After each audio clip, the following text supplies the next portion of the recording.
Hello there. Welcome to a very special episode of Electric Sheep.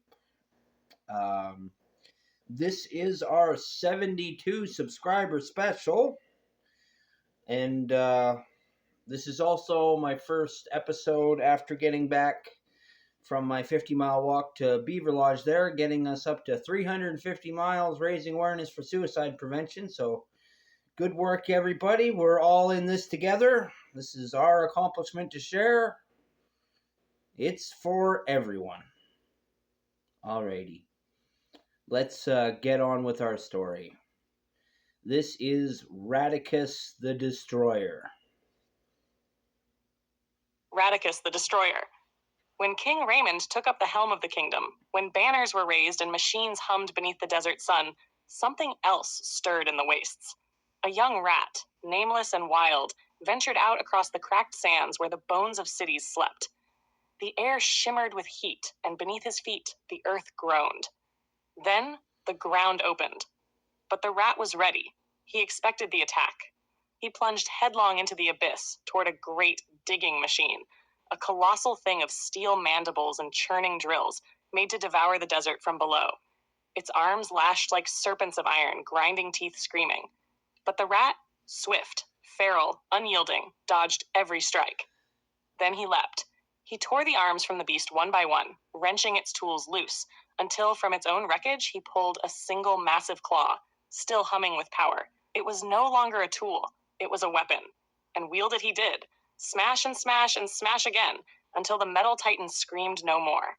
The desert swallowed its remains, and from the smoking hole crawled only the young rat, claws glowing, eyes lit by the fury of victory. The machine could not follow. It was dead. Drawn by instinct, or destiny, the young rat followed the pain that echoed from mankind's mechanical creations. He came to the border towns where steel and flesh met uneasily, where the poor labored under the shadow of their own inventions.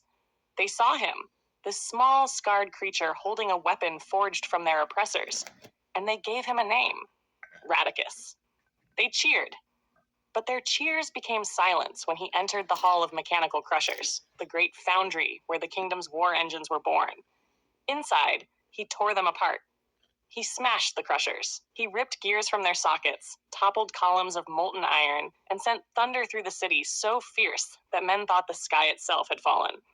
The booms rolled across the dunes like dumpsters hurled from heaven, shattering windows and hearts alike. When the smoke cleared, something powerful walked out of the rubble. It was Ratticus, not immense in size, but in power. He looked like a rat that walked like a man, wielding the great arm he had ripped from the digger.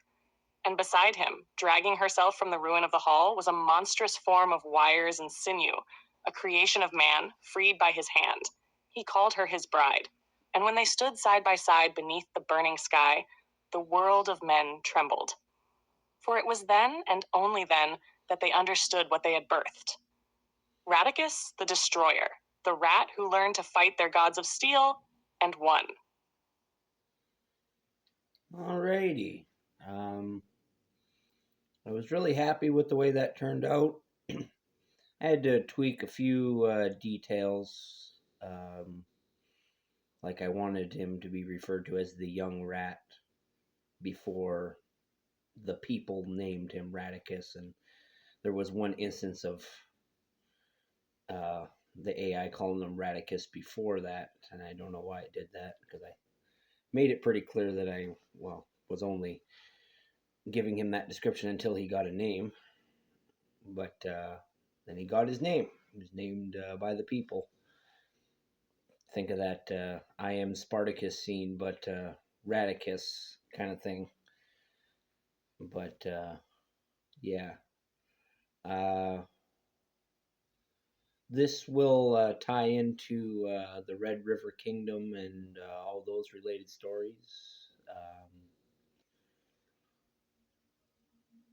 I would say the rats are kind of some of the big players in the story, even though from the perspective of people, they kind of get written off for really, even long after they're doing big, amazing things, they're still continually written off as just animals or perhaps fiction because it's too impossible. But we test all of our scientific goodies on rats before we test them on ourselves.